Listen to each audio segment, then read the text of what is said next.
मुझे भैया से यही सुनना है और आप लोग को सुनवाना है कि इनकी थॉट प्रोसेस जो एआई के लिए है, ये कहते जरूर है कि मुझे टेक्नोलॉजी नहीं आती, लेकिन ये बहुत जल्दी ग्रास्प करते हैं टेक्नोलॉजी को, बहुत जल्दी समझते हैं। और सबसे इंपॉर्टेंट है आज की डेट में कि टेक्नोलॉजी को यूज कहाँ करना है, इसकी वैल्यू कहाँ मिलेगी और क्या वैल्यू मिल सकती है और कहाँ से नुकसान हो सकता है टेक्नोलॉजी से।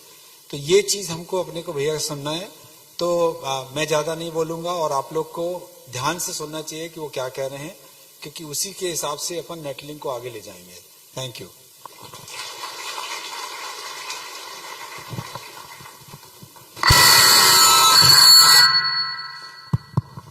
नाराज हो क्या? अनुराग भाई, जीआईजी साहब, भाभी जी, नेटलिंक की पूरी फैमिली और युवा साथियों, कभी कभी ऐसा होता है कि जिसको बैट पकड़ना नहीं आता ना, उससे ओपनिंग करवा दी जाती है। मैं सही मायने में तो टेक्नोलॉजी को भी नहीं जानता, एआई को भी नहीं जानता। एआई का उपयोग जरूर कर लेता हूं। अनुराग भाई को मैं इस बात की बहुत बधाई दूंगा कि उन्होंने, एक शेर है, मैं अकेला ही चला था जानिबे मंजिल मगर लोग साथ आते गए और कारवां बढ़ता गया। 30 यंगस्टर्स के साथ ये नेटलिंक का सफर शुरू हुआ और आज मध्य भारत, देश और दुनिया में नेटलिंक ने अपना नाम रोशन किया।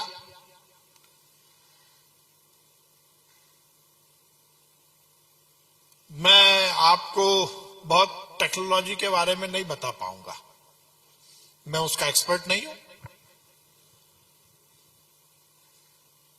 पर मैं टेक्नोलॉजी से हम क्या कुछ कर सकते हैं इसके बारे में जरूर कुछ बताऊंगा। 3, 4, 5 एग्जाम्पल भी दूंगा। सबसे पहले शुरू करूं तो आपके लीडर कैसे हैं इसके बारे में मैं जरूर बताना चाहता हूं।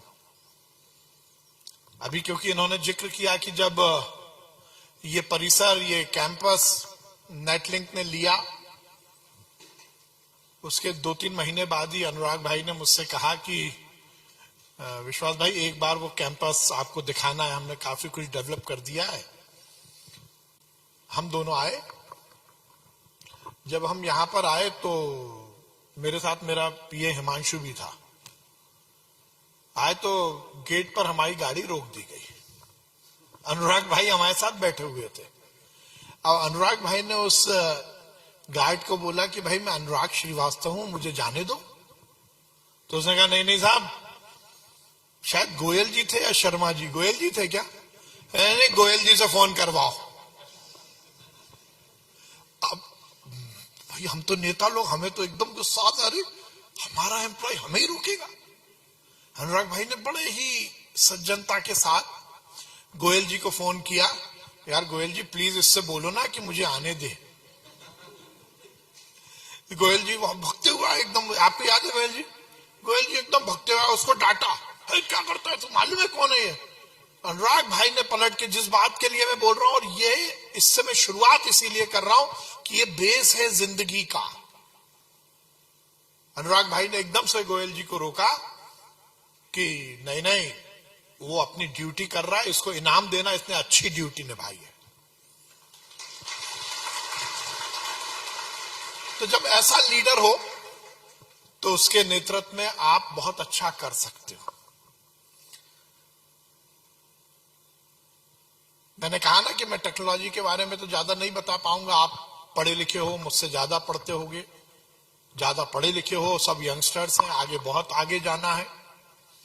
पर मुद्दा यही है कि हमने पढ़ाई क्यों की, हम नौकरी क्यों कर रहे हैं, हम बिजनेस क्यों कर रहे हैं? क्या केवल अपने लिए? क्या केवल रोजमर्रा की जिंदगी अच्छी जी लें, अच्छे पैसे कमा लें,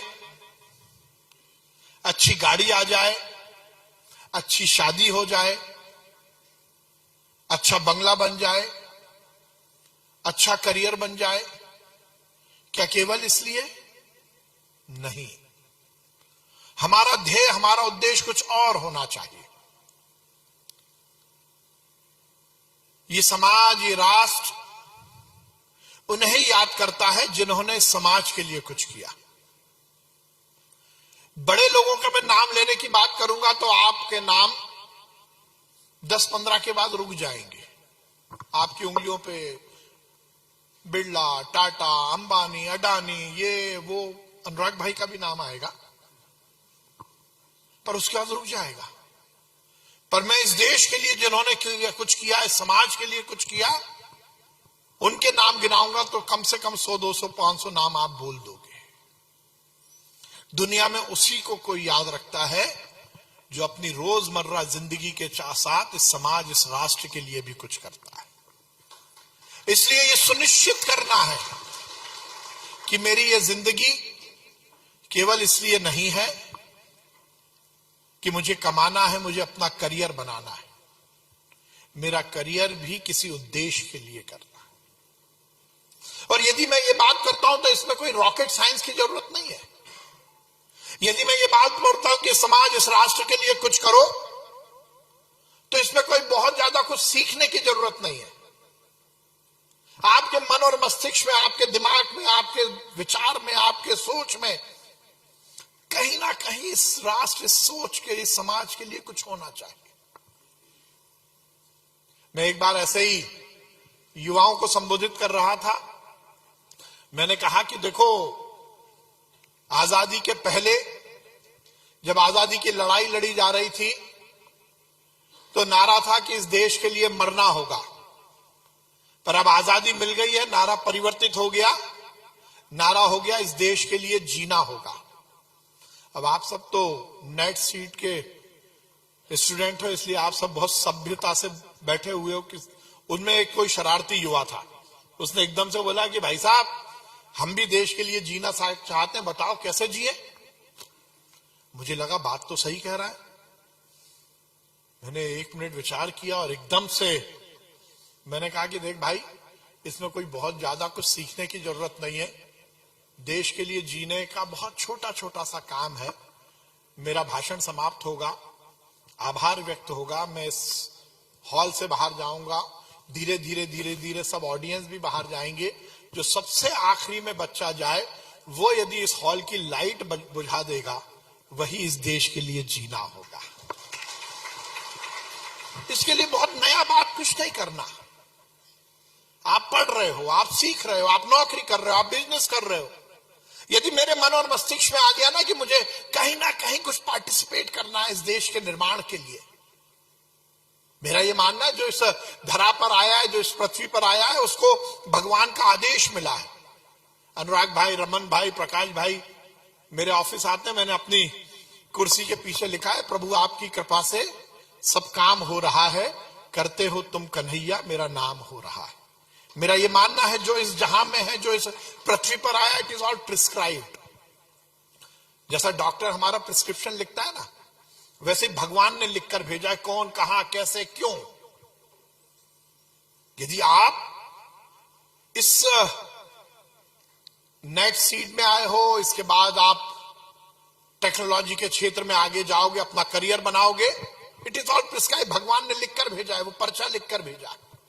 इसका मतलब हम जहां हैं, जिस स्थान पर है, यह हमारा भगवान का दिया हुआ आदेश है। तो इसको यदि परिपूर्णता के साथ, पूरी शिद्दत के साथ हमने किया, तभी हम भगवान के आदेश का सही पालन करेंगे। हमारे दिल और दिमाग में, हमारे मस्तिष्क में, हमारे भाव में, हमारी भावना में, हमारे विचार, हमारी थॉट प्रोसेस में यह सुनिश्चित होना चाहिए कि मुझे कुछ अच्छा करना है। और जब आप जैसे लोग ये सोचोगे, जो टेक्नोलॉजी से जुड़ने वाले हैं, जो इस दुनिया के फ्यूचर से जुड़ने वाले हैं, एआई जैसा वो विधा जिसके कारण अब दुनिया कहां पहुंचेगी ये समझ में नहीं आ रहा, यदि उसमें आप लोगों के दिमाग में ये बात आ गया कि मैं केवल अपने लिए नहीं जीऊंगा। एक जर्मी बेंथम हुए, आपने पढ़ा होगा, एक बड़े दार्शनिक हुए, उन्होंने कहा कि there are only 2 things, pain and pleasure. उन्होंने कहा दुनिया में केवल 2 चीजें हैं, या तो दर्द है या सुख है। किस चीज से दर्द होता है और किस चीज से खुशी मिलती है। यदि मेरे घर में कोई बाई काम करती है और उसका बच्चा बहुत स्कॉलर है, अच्छा पढ़ता है, पर पैसे के अभाव में वो यदि नीट की कोचिंग नहीं ले पा रहा और यदि मेरे दिल में दर्द हो रहा है ना, तो मेरा ये दर्द सार्थक है। यदि मैं एक्सपेयर कर सकता हूं टाइम और यदि मैं उसको पढ़ाऊं, उसकी कोचिंग की व्यवस्था कर दूं और उससे जो सुख मिलता है, ये सुख है।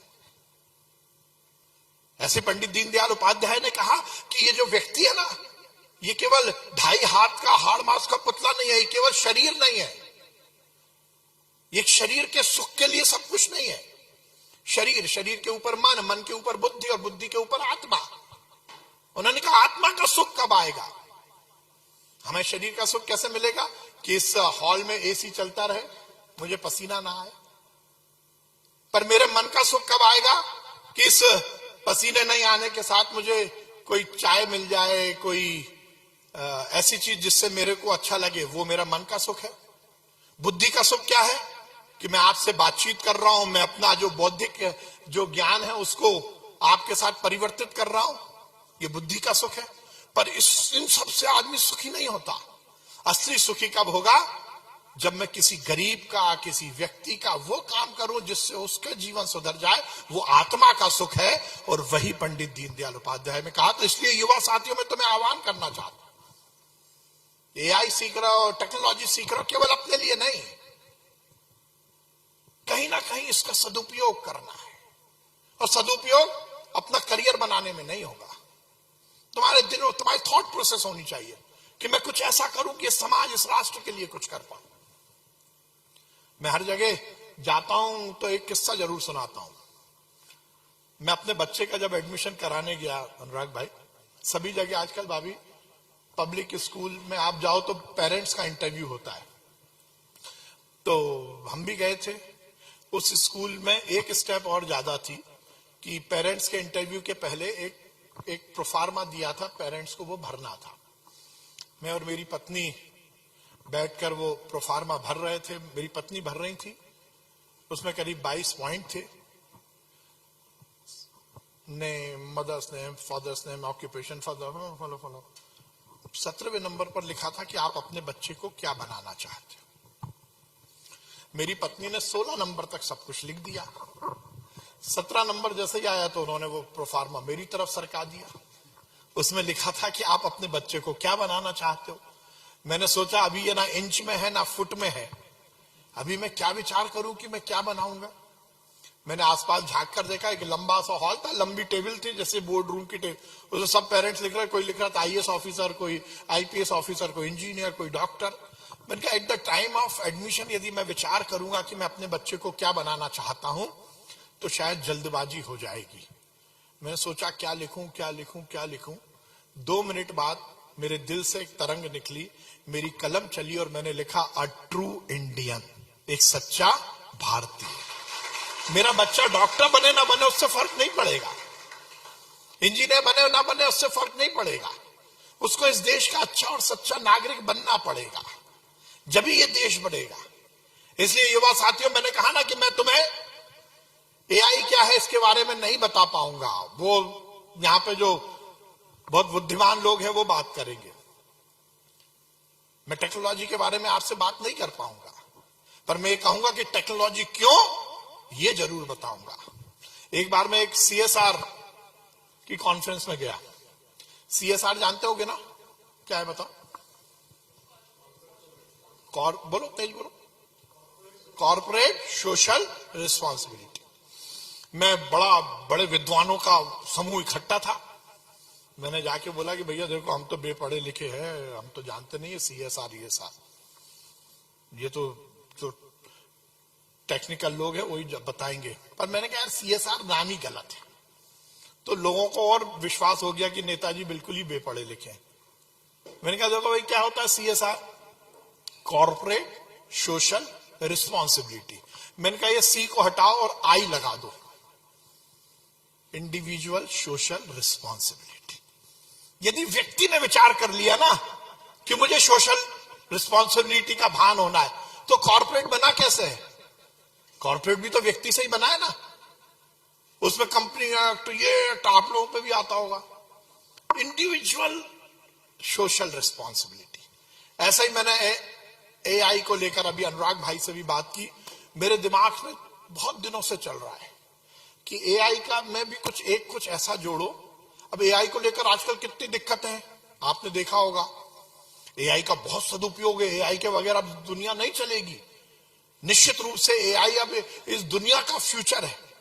हम परफेक्शन की तरफ, हम नई टेक्नोलॉजी के माध्यम से नए नए काम करने में एआई से हम पूरा रिकॉर्ड तोड़ने वाले हैं। और खासकर नेटलिंक को तो मैं बधाई दूंगा कि नेटलिंक ने तो पूरी दुनिया में अब एआई अपने सॉल्यूशन के माध्यम से जलवा खींच रखा है।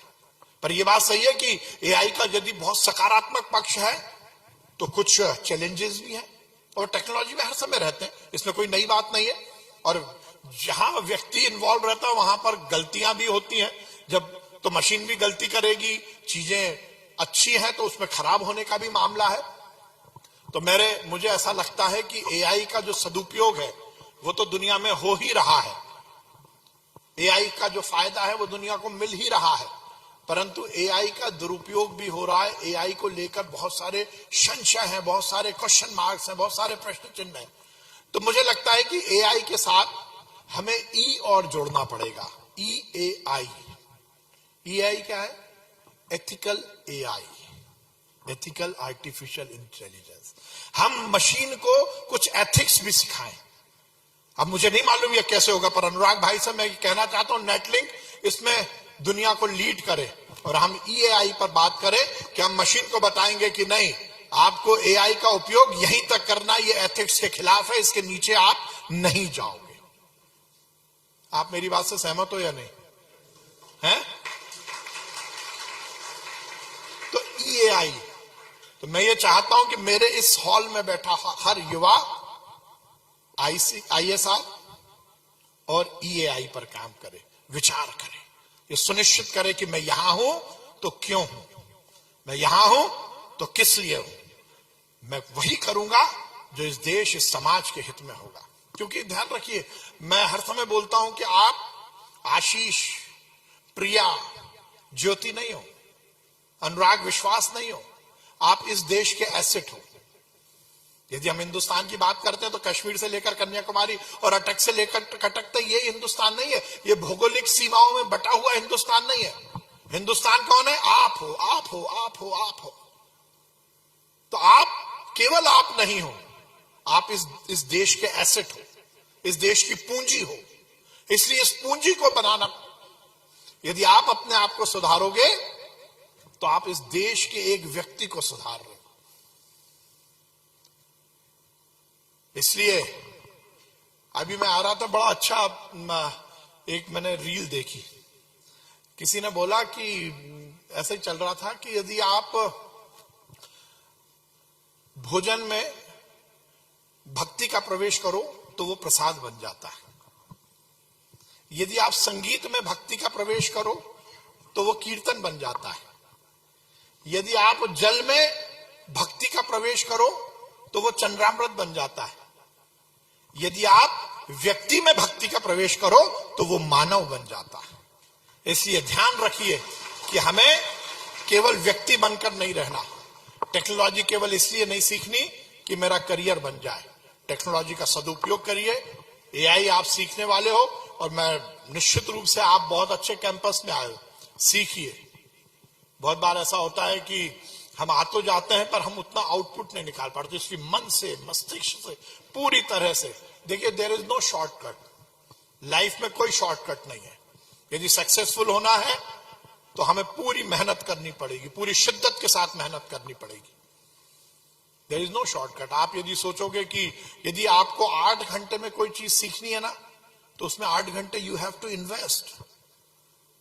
इसमें कुछ नहीं है। मन से, मस्तिष्क से, पूरी ताकत के साथ जो यहां पर सिखाया जाए उसको सीखिए। अपने आप को बड़ा आदमी बनाने का पूरा प्रयास कीजिए। पर बड़ा आदमी वो मतलब 8 फीट का, 10 फीट का नहीं। बड़ा आदमी अब्दुल कलाम जैसा छोटा सा, पर जिसने एक मछुआरे के घर में पैदा होने के बाद भी पूरी दुनिया में अपना नाम रोशन किया। वो भगत सिंह, राजगुरु, सुखदेव, अशफाक उल्लाह खां, झांसी की रानी लक्ष्मीबाई, खुदीराम बोस, ऐसे हजारों हजारों नाम है जिन्होंने इस बात पर विचार नहीं किया कि मेरे जाने के बाद क्या होगा, मेरे परिवार का क्या होगा। उनके मन और मस्तिष्क में तो इस समाज, इस राष्ट्र के लिए कुछ था। जैसा मैंने कहा ना, बड़े आदमियों के नाम 10-5 के बाद रुक जाएंगे, पर इस देश, इस समाज के लिए काम करने वाले लोग, उनकी लिस्ट कभी खत्म नहीं होगी। उस लिस्ट में अपने आप को जोड़िए, अपने जीवन को सार्थक करिए। ये जीवन बहुत मुश्किल से मिलता है। जैसे हिंदू माइथोलॉजी के हिसाब से सनातन कहता है कि करोड़ों योनियों के बाद हमें मानव के रूप में जन्म मिला है। इसको खराब मत करो। सुबह से शाम होता है, कोई छुट्टी है, ये सब फालतू, मतलब मैं इसको लेकर कहीं अदरवाइज मत लीजिएगा, पर ये जो बात चल गई ना वीकेंड और वीकडेज और ये, भैया कोई शॉर्टकट नहीं है। मैं तुम सबको समझा रहा हूं, पूरी मेहनत करना। जो मेहनत करता है ना वही जीतता है, और जो जीतता है वही सिकंदर होता है। जीत का कोई सब्स्टिट्यूट नहीं है, मेहनत का कोई सब्स्टिट्यूट नहीं है। इसलिए पूरी मेहनत के साथ, पूरी शिद्दत के साथ काम करो। आप सौभाग्यशाली हो कि अनुराग, मैंने बताया ना क्या कैरेक्टर है, आप समझ रहे, देखा था आपने। जैसे मैं होता ना तो मैं गार्ड को बोलता हटाओ इसको, अनुराग भाई ने कहा नहीं इसको इनाम देना। इस कैरेक्टर वाले जो लीडर है, उनके कैंपस में आपको कुछ सीखने का मौका मिल रहा है। आप अच्छा सीखिए, सीखिए, सीखिए, सीखिए, बड़े आदमी बनिए, पर इस देश, इस समाज के लिए कुछ जरूर करिए। टेक्नोलॉजी का सदुपयोग आपके माध्यम से होना चाहिए, कोई दुरुपयोग नहीं हो, यह हमें जरूर सुनिश्चित करना है। टेक्नोलॉजी इस देश के निर्माण के लिए, देखो दिक्कत ही यही आई, हम कहीं ना कहीं भटक गए। मैं हर समय कहता हूं कि आजादी के बाद इस देश में बड़े बड़े पुल के निर्माण की बात हुई, इस देश में बड़े बड़े कारखानों के निर्माण की बात आई, परंतु व्यक्ति के निर्माण की बात नहीं आई। जब तक व्यक्ति का निर्माण नहीं होगा तब तक ये देश नहीं बनेगा, तब तक समाज नहीं बनेगा। और इसलिए पूरी मॉरल जो हमारी भावना है ना, पूरी शिद्दत के साथ उनको आत्मसात करो, अच्छा करिए। मैंने कहा ना कि कोई शॉर्टकट नहीं है, सीखिए अच्छे से, मेहनत करिए, पूरी जिंदगी का एंजॉय करिए। परंतु फिर वही बात है कि समाज, इस राष्ट्र के लिए मैं आप सबको बहुत शुभकामनाएं देता हूं। भगवान से प्रार्थना करता हूं कि आप जो कुछ भी यहां सीखने आए हो वो फटाफट आप सीख जाओ। जो 4 घंटे में लोग सीखते हैं वो आप 1 घंटे में सीख जाओ। मैं ये भगवान से प्रार्थना करता हूं, सरस्वती माँ की कृपा आप पर बनी रहे। आप अच्छे से सीखिए, सीख कर अपने आप को अपना अच्छा करियर बनाइए, और अच्छा करियर बनाने के बाद इस राष्ट्र, इस समाज के लिए कुछ ना कुछ जरूर दीजिए। जब तक देते नहीं है तब तक मिलता नहीं है, दोगे तभी कुछ मिलेगा। ये हो सकता है इसमें से बहुत सारे युवाओं को लग रहा होगा कि ये बहुत दर्शन की बात है, पर दिस इज द रियलिटी, यही सच है। यदि हिंदुस्तान की आज एवरेज लाइफ देखो तो कितने साल है? 65 साल।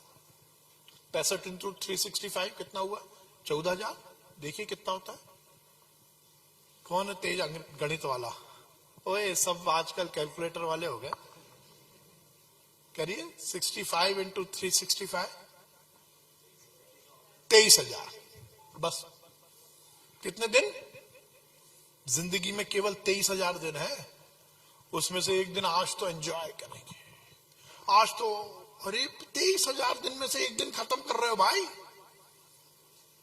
केवल जिंदगी 23,000 दिन में, कोई निराश नहीं कर रहा आपको, पर मैं कह रहा हूं ये 23,000 का सदुपयोग, 1-1 मिनट का सदुपयोग करो। जब भी बड़े आदमी बनोगे। मैं आप सबको बहुत शुभकामनाएं देता हूं।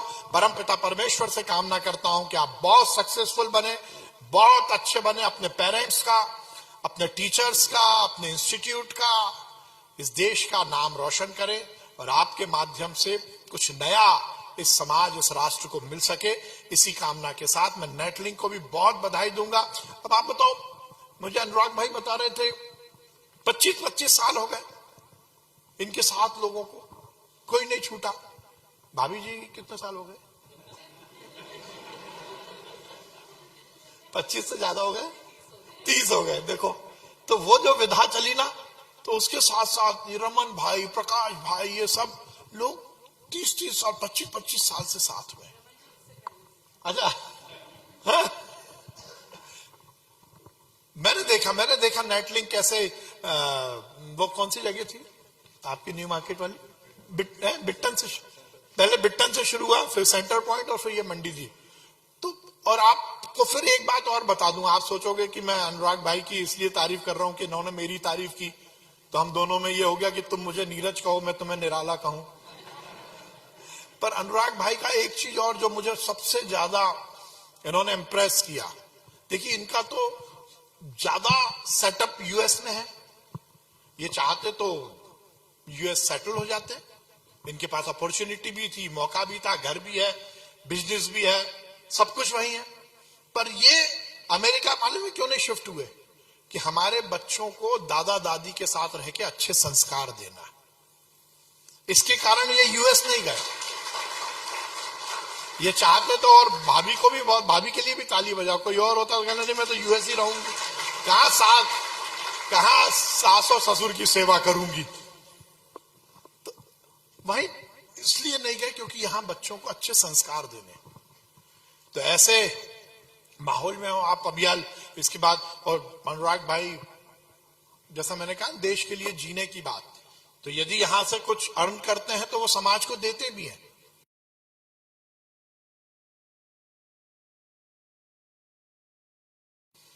यहां इस समाज के से ले रहे हैं ना, तो हमें समाज को देना होगा।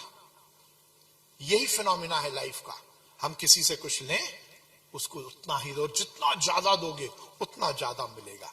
इसलिए देने का भाव रखो, भगवान तुम्हें अच्छा देगा। बहुत बहुत धन्यवाद। भारत माता की जय, हिंदुस्तान से। बहुत बहुत धन्यवाद भाई साहब। बस इशारा 5 मिनट का समय और लूंगा, बहुत मुश्किल। भैया हमारी चैंपियंस ट्रॉफी का आयोजन किया था नेटलिंक में, आप सभी को पता है। तो उसके क्रिकेट टीम के विनर्स जो हैं, मैं उनको यहां बुलाना चाहूंगा कि भैया के हाथ से ट्रॉफी लें। संजीव नायक और उनकी टीम टोपाज टाइगर्स, जोरदार तालियां हो जाएं।